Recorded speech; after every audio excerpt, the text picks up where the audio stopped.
Hello, my beautiful souls. My name is Ellie, and for some time now, I've been hearing a deep calling to share a little bit of myself with others. I've received many signs that keep pushing me further out of my comfort zone, so this is me answering.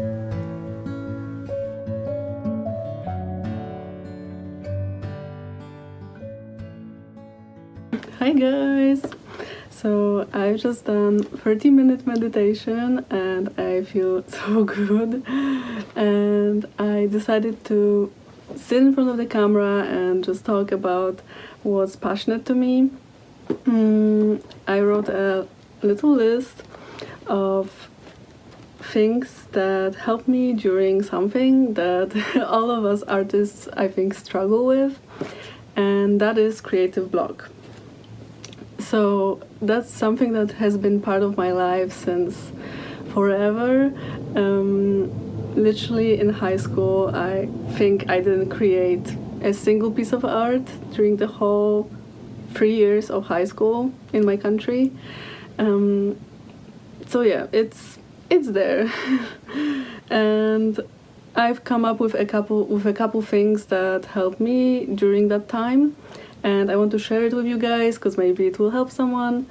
And also recently I've seen a lot of Ghibli movies, and one of them especially spoke to me, and that is Kiki's Delivery Service. So generally those movies just are such masterpieces, and I watched documentaries about Miyazaki, the creator and founder of Studio Ghibli, and he's just such a character. Also a source of great inspiration. But Kiki's Delivery Service spoke volumes to me, because it's about a witch that has a superpower of flying on a broom, and she meets during her adventures Ursula, who is an artist. She's a painter, and she teaches her how to deal with blockages, and that's what I want to base this video on. So first thing that she talks about is just going through the motions. So even if you can't paint, you still can paint. You can create. It doesn't have to be art. It can be anything. You don't have to be an artist with this. So she would just go and paint anyway. Just keep painting, keep creating until something flips in her brain, and she can do it with a lot of inspiration again. So one thing is just pushing through those motions. Another attitude that I also take on is just dropping all of it, stopping to create and taking a break from it, going into nature, taking care of different endeavors and pretty much forgetting about it. And that later, when you come back to it, gives you this fresh perspective. And most of those things are about fresh perspective, because that's ultimately what you need to correct yourself and to get inspired. So that's also what she recommends. Another thing, very important, at least for me, is meditating. So I like to meditate as much as I can. It's usually from 10 to 30 minutes a day.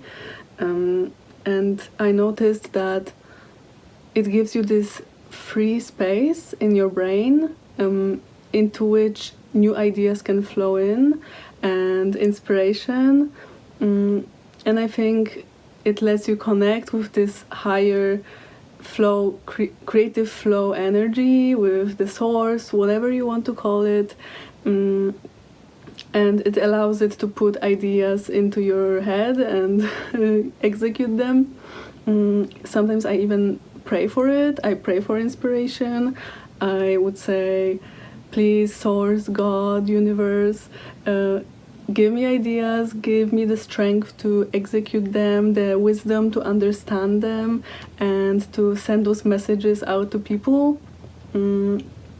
So also praying is such a beautiful way to ask for it. And very often the universe will deliver it. You just need to ask. Okay, another thing is exercising. So I love moving my body. I love causing my body to produce those happy energies, happy hormones, chemicals that will just make me so abundant with ideas, with joy, with energy. So yeah, move your body, guys. Yoga is great for it. Go whatever you love doing, climbing, running, martial arts. There's such an abundance of things you can do in this world. And it's healthy.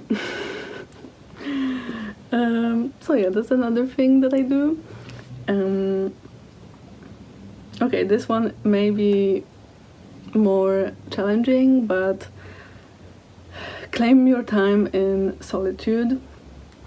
Generally, I noticed that sometimes when I hang out a lot with other people, I start to, and it's nothing that they do, it's more that I start merging with them. Like I start taking a lot from their personalities and from their style, and I kind of lose myself in it. I lose my style, and I noticed that it's great to sometimes take that break from it, take break from socializing, or even just pull back a little bit. I'm not saying you have to cut off all your friends, but which I sometimes is of course beneficial if the relations are toxic or one-sided. I've done it and I would do it again if it was harming me. But definitely often it's good to take a step back. If you look at the history of famous artists, they often, like Van Gogh for example, they often, even their whole lives were filled with loneliness or being just alone and being even happy with it. Because often they were not understood by the society. And of course it's very important to tell the difference between loneliness and being alone, because they're two different things. And yeah, being alone doesn't have to mean you're lonely. You can be very happy in your own presence, in the presence of your family, because people, your cat, really, like, loneliness is just another topic that I will talk about at some point. But yeah, embrace that time, because people are everywhere and at some point they probably come into your life again. So this is a beautiful opportunity for you to take the time to create, to get inspired, to rest. So really embrace that solitude. Okay, another thing is learning as much as you can about different things. I really like to just read into those topics that are complex to me, but they're very interesting, like history, archaeology, even physics, biology, natural medicines, ancient cultures, philosophy, literally anything that can interest you. Trying new hobbies, it can be so inspiring. I know I keep repeating inspiring and stuff, but just so many sources of it in this world. So yeah, just explore, because this world is just a video game and you can look into it from all angles, from all perspectives, and just learn as much as you can. Yeah. Another thing is be okay with creating bad art. So art that you're not satisfied with, because let's agree on this, there's not really bad or good art, there's just art we're not as satisfied with, and maybe art that we didn't put effort into. But I wouldn't say there's good or bad art. So just embrace making what your soul calls to make, and even if it comes out not perfect, just be okay with it. Have that acceptance in you, feel that it's fine, you tried your best, you just created something, and it's okay that it's not perfect, that maybe you don't like it, maybe not everyone likes it. But where's the point in just staying in place, not trying, not developing through the emotions, evolving like this? Like, you can develop yourself so much and improve so much just by trying. So go out there and create. Like, you don't have to put it anywhere, you don't have to post it or brag with it, you can just do it for yourself, and even assume that, okay, what I'm gonna create is gonna be imperfect, is gonna be bad, and I'm fine with it. So yeah, those are things that help me when I'm struggling artistically, and I hope that it helps you. Perhaps you can try some of those methods, and definitely share what helps you guys, and hopefully hear you again soon.